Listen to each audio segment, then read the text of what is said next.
If you asked a room full of people what the single safest, smartest investment on earth is, most of them would say the same thing without thinking twice. Buy a house.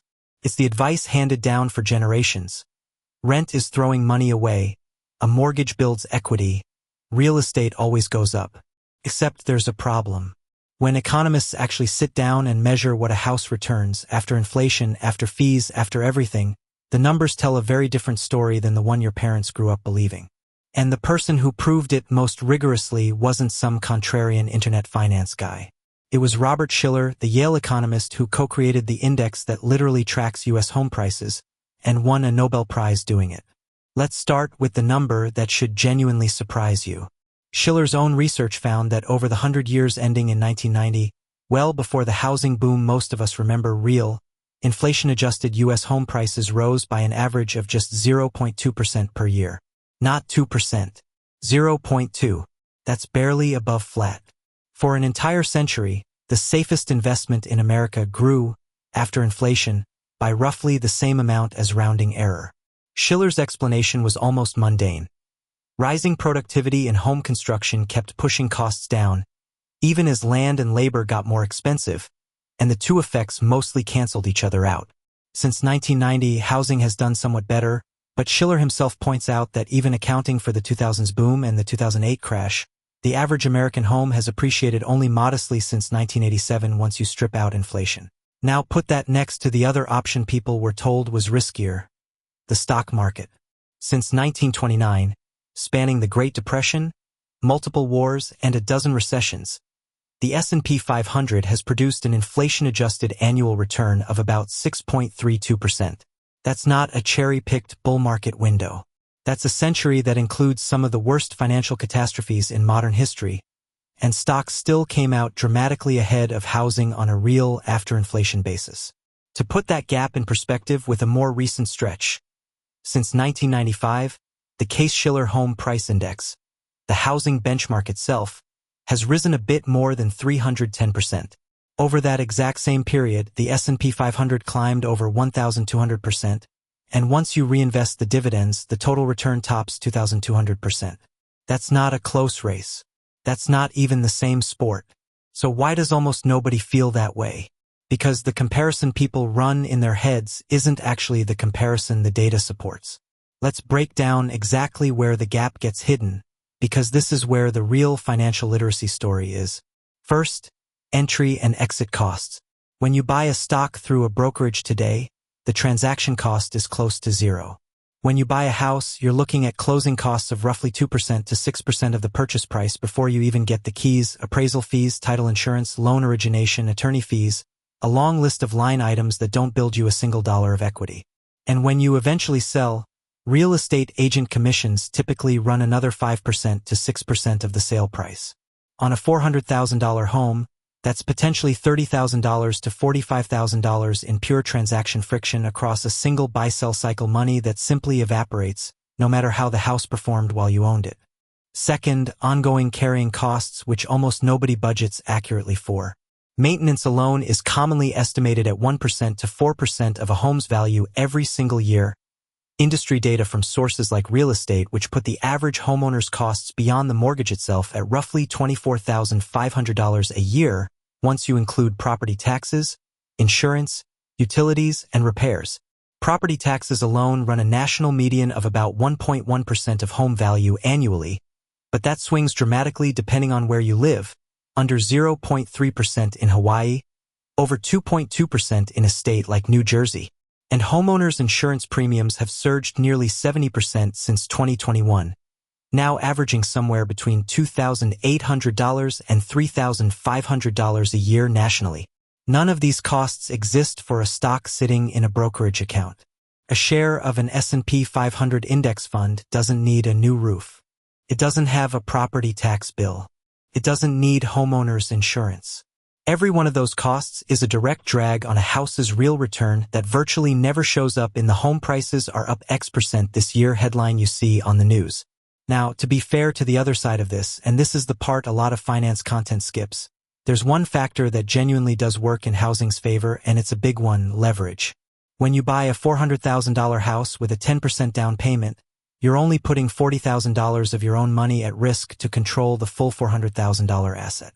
If that house appreciates just 5% in a year, that's $20,000 of gain on a $40,000 investment, a 50% return on your actual cash, even though the underlying asset only moved 5%. Most people don't buy stocks that way. They don't take out a loan for 80 or 90% of their portfolio's value the way a mortgage lets them do with a house. So part of why housing feels so profitable to homeowners isn't that the underlying asset is a spectacular investment. It's that the mortgage is doing quiet, powerful work in the background, magnifying whatever modest appreciation does happen. That leverage cuts both ways. Though, it's exactly why the 2008 housing crash wiped out so many homeowners so completely. A 20% drop in home values against 10% down doesn't just erase your gains. It can erase your entire equity and put you underwater on the loan. Here's a cleaner way to see the real comparison in action, using a study that actually tried to control for all of this properly. A 2026 analysis comparing a median-priced home purchase in Phoenix, Arizona, against investing that same down payment amount in an S&P 500 index fund instead, found that over a 25-year window from 2000 to 2025, both strategies delivered remarkably similar inflation-adjusted annual returns, somewhere around 5% a year for each, once you fully account for rental income on the property side and dividends on the stock side. The interesting finding wasn't that one crushed the other. It's that they arrived at similar numbers through completely different mechanics. One through leveraged appreciation and rental cash flow with significant volatility risk, the other through smoother, more liquid compounding with no maintenance headaches and dramatically lower ongoing costs.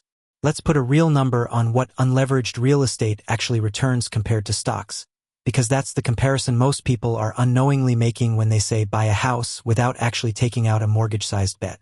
Multiple recent analyses comparing 1992 through 2024 found the S&P 500 delivered about 10.4% annually including dividends, roughly 8% after inflation, while U.S. housing over that same stretch returned closer to 5.5%.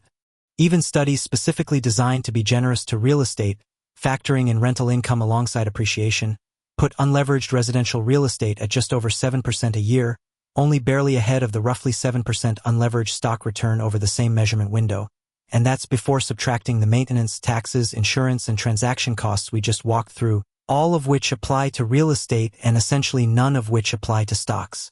So here's the actual honest answer this video promised you. If you're buying a house to live in, factoring in the forced savings discipline of a mortgage payment, the leverage from a small down payment, and the fact that you needed somewhere to live anyway, it can absolutely be a reasonable, even excellent financial decision, and comparing it directly to stocks isn't really apples to apples because you're also buying shelter.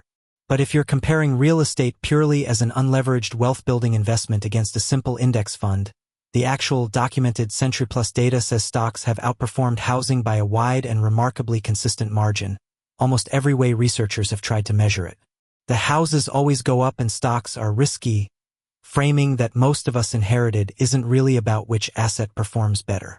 It's about which asset comes with forced monthly payments that make saving feel automatic, and which one requires you to actively choose, every single month, not to spend the money instead. Here's the part one actually want to hear your take on, because I think there's a real, honest disagreement buried in here. Some people look at all of this and say the entire comparison is a red herring. A house isn't primarily an investment, it's housing, and comparing its return to a pure financial asset like stocks misses the point of why people buy homes in the first place. Stability, control over your living space, and a forced savings mechanism that most people would never replicate with stock investing on their own discipline. Other people look at the exact same data and see something closer to a multi-generational myth that's cost ordinary families real wealth. A story pushed by an entire industry of realtors, mortgage brokers, and home improvement companies with a direct financial interest in convincing people that a historically mediocre asset is actually the smartest possible move. So which is it to you? Is buy a house fundamentally sound advice about building a stable life that just happens to get mislabeled as investment advice? Or is it a genuinely costly piece of financial folklore that deserves far more scrutiny than it usually gets? Drop your take in the comments. This is one where the honest answer might genuinely depend on your own life circumstances, not just the math.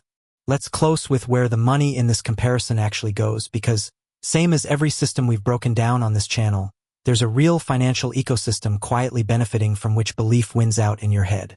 Real estate agents collect roughly 5% to 6% of a home's sale price essentially every time a house changes hands, regardless of whether that house was actually a good investment for the person selling it. Mortgage lenders earn interest over 15 to 30 years on a loan that, statistically, is financing an asset with a historically modest real return. Insurance companies collect steadily rising annual premiums, up nearly 70% since 2021, on a policy homeowners are required to carry for as long as they hold a mortgage. And local governments collect property taxes every single year, on average around 1.1% of a home's value, whether that value is climbing or standing still. None of these parties are lying to you when they say buying a home is a great financial move.